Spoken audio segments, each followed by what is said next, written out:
77, aí tem um marco importante, né, na Argentina. O primeiro, a Conferência de Mar del Plata foi a primeira conferência da ONU que tratou do direito à água. Foi uma conferência sobre água e tratou do direito à água, dizendo que assim, todos os povos têm direito ao acesso à água potável em quantidade, qualidade, altura de suas necessidades básicas. Isso aqui está escrito na Lei 9433. Né? O objetivo da política de recursos hídricos no país é garantir acesso à água de qualidade e quantidade necessária para as atuais e futuras gerações. Então, eu estou dando um pouco os fundamentos para a gente entender como é que a gente chegou até aqui, né? Pode passar, por favor. A Convenção sobre a Eliminação de Todas as Formas de Discriminação contra a Mulher, de 1979, também fala na eliminação da discriminação contra a mulher em zonas rurais e assegurar o direito aos serviços sanitários e do abastecimento de água. Existem muitos países onde cabe às mulheres andar muitos quilômetros para buscar água nesses vasos, e muitas vezes em áreas dominadas por guerrilha, dominadas por gangues, enfim. E é um risco para as mulheres e meninas, e é assim, quer dizer, em muitas comunidades, em muitas áreas mais distantes dos centros urbanos, é assim, cabe à mulher se responsabilizar por trazer a água. Então, isso é uma convenção de 79. Pode passar, por favor? Sobre o direito das crianças, garantir o direito a ter o melhor padrão possível de saúde e dentro desse direito a ter acesso à água potável.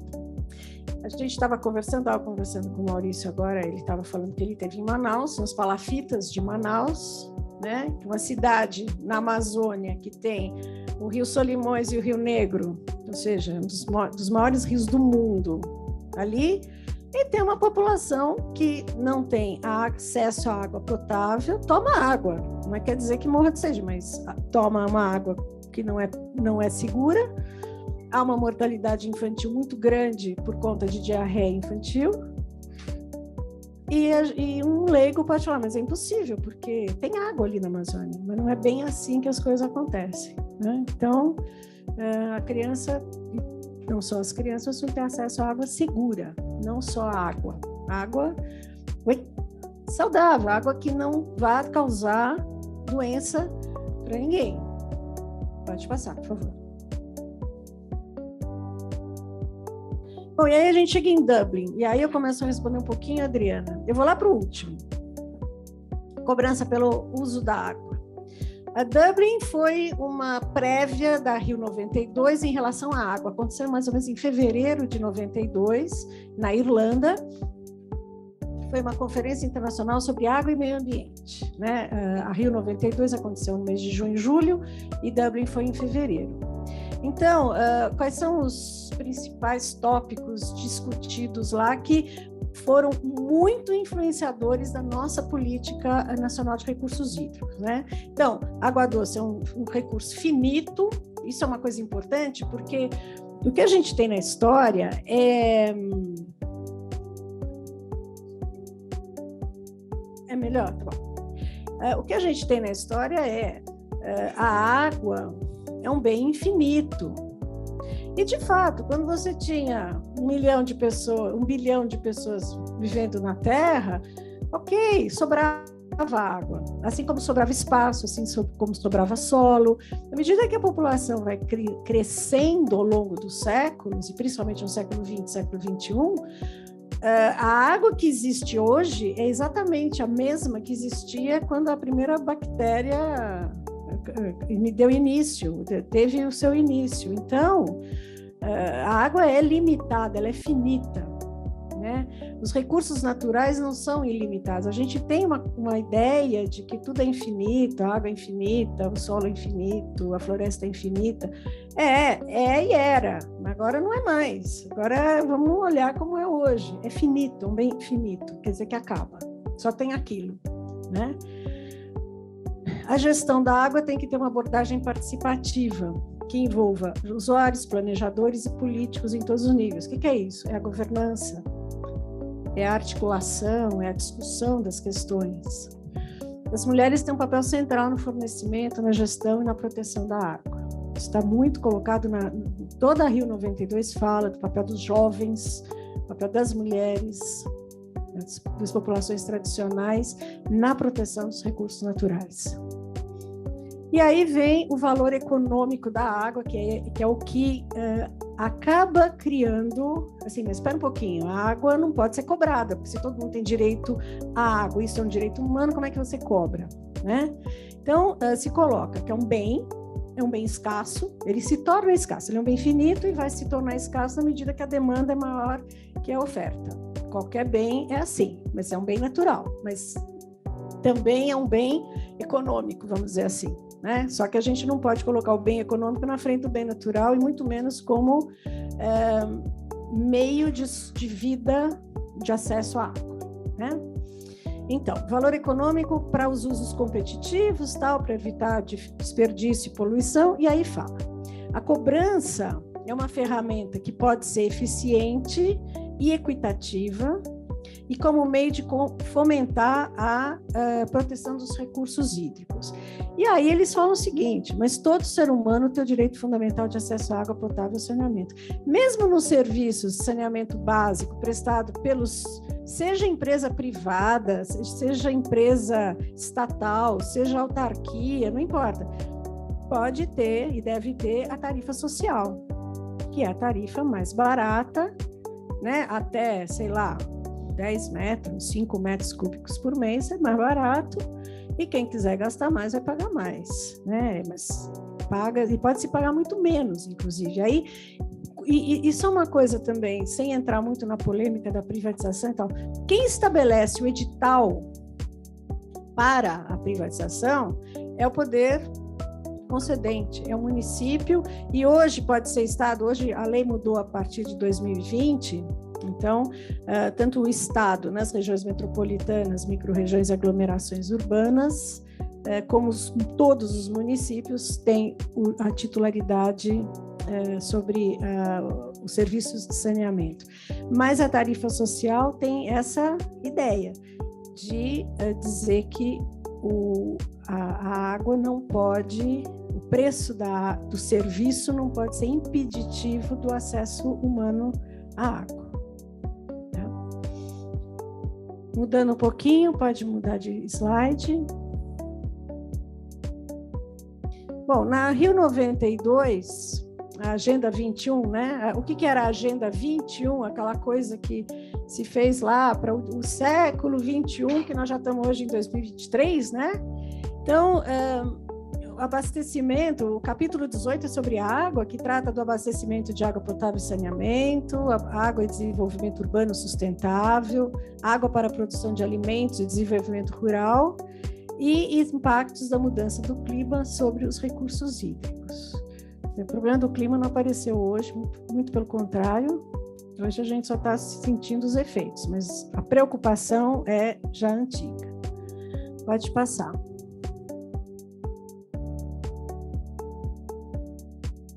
Bom, em 98, uma conferência internacional sobre água traz também a ideia de que a água, os recursos são essenciais às necessidades básicas, humanas básicas, de saúde, também de energia, enfim.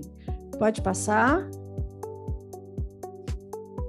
E aí, né, com toda essa, quer dizer, cada conferência internacional implica uma discussão em nível, se não for global, quase global, quer dizer, com a participação de muitos estados, de muitos técnicos, de muitos políticos. Então, quer dizer, foi se movimentando a ideia, movimentando, avançando para frente para se colocar a ideia de que o acesso à água segura era um direito humano. Mas isso não é óbvio, não é isso? Não, não era. Então, não era. Isso aconteceu em 2010. A partir daí, ela fala, bom, mas que poder tem uma resolução da ONU? Ele tem um poder, vou fazer uma distinção aqui de direito internacional. Quando a gente tem um tratado internacional, a gente chama isso de hard law, porque é um tratado internacional, se alguém descumprir, a parte que se sentir ofendida vai poder ir para a Corte Internacional de Justiça, essa é a regra do direito dos tratados, da Convenção de Viena, né? Vai poder ir para a Corte Internacional de Justiça para fazer valer os termos daquele tratado internacional. Isso é hard law. E aí a gente tem a soft law, que, na opinião, eu concordo com isso, de muita gente, é muito mais efetivo. Não tem sanção nenhuma jurídica, mas tem uma pressão política muito forte. Então, tanto assim que as ODS são soft law. E todo mundo quer saber de ODS, seja governo subnacional, seja iniciativa privada, seja as próprias organizações não governamentais. Quer dizer, a ONG faz parte da cartilha de trabalho da maioria das pessoas hoje, né? Então, o que aconteceu em 2010? Reconhecer a água segura e o esgotamento sanitário como direito humano. Quer dizer, eu botei o esgotamento sanitário porque, se a gente falar em saneamento, saneamento, por exemplo, em espanhol, significa esgotamento sanitário, tá? É o serviço de esgotamento sanitário. Você fala água potável e saneamento. Você está falando de água potável e esgotamento sanitário, né? E aí, eu queria chamar a atenção para vocês para esse segundo parágrafo aqui, que diz o seguinte: a ONU, Organização das Nações Unidas, lembrando um pouquinho também que em direito internacional existem só 2 sujeitos de direito: os estados e as organizações internacionais. Ah, mas isso quer dizer que só os estados participam e as organizações internacionais? Formalmente, sim, mas por trás você tem uma enorme pressão. Quer dizer, a Conferência do Clima, quem decide são os estados, mas a pressão da sociedade internacional, das ONGs, etc., é muito grande para tentar fazer com que esses governos que têm o poder de decisão adequem as suas decisões ao interesse mais geral que só de governos. Tá? Isso é uma tendência e é uma realidade. Então, cada COP que existe tem um arsenal de pessoas de não governo que estão trabalhando e negociando com os governos para tentar conseguir com que os governos atendam também não só aos seus próprios interesses, porque um governo que está interessado em gás e petróleo, ele não quer saber de atender as questões relacionadas com o clima. Mas aí tem toda a sociedade civil fazendo pressão, né? Aqui fala o seguinte: conclama estados e organizações internacionais, ou seja, os únicos sujeitos de direito internacional a fornecer recursos, capacitação e transferência de tecnologia, assistência, cooperação, em especial aos países em desenvolvimento. Ora, é tudo o que a gente não está falando aqui. Aqui a gente está falando de participação, de governança, de sistema ampliado de governança. Então, para a ONU falar sobre isso, ok, porque a ONU é uma organização internacional, ela só poderia falar isso mesmo enquanto ONU. Mas, município, quem falou que município e estado, a gente fala em governos nacionais, que é o governo brasileiro, por exemplo, e os estados subnacionais. Os estado do Distrito Federal, estado do Amazonas, estado de São Paulo, estado do Rio Grande do Sul, do Rio Grande do Norte, e os municípios, somos 5.570 municípios, são poderes também.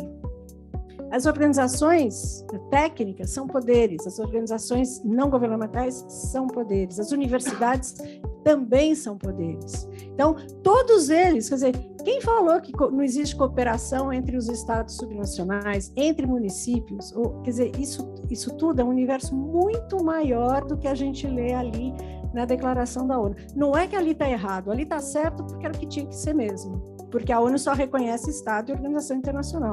Mas na prática, na hora de fazer valer as decisões, claro que tem muito mais atores que podem vir a contribuir para garantir esse direito humano. Qualquer prefeito de uma cidade interior tem obrigação de saber que aquele município, enquanto detentor do domínio, do titularidade de um serviço de saneamento, ele tem que atender toda a população. Ele não precisa ser o presidente do país o presidente do país não consegue dar conta até a pontinha lá de um país do tamanho do Brasil, né? Bom, nessa linha, aí vem uma outra resolução da ONU de 2022, do ano passado, dizendo o seguinte: o direito humano ao meio ambiente limpo, saudável e sustentável, fundamental para o pleno aproveitamento da vida, é humano, um direito humano. Quer dizer, ao longo das décadas, isso está se consolidando em termos de direito internacional. Isso quer dizer que todos os países vão cumprir? Não, mas tem uma pressão internacional para que isso seja, vamos dizer, perseguido, porque se tentem buscar alcançar esse objetivo.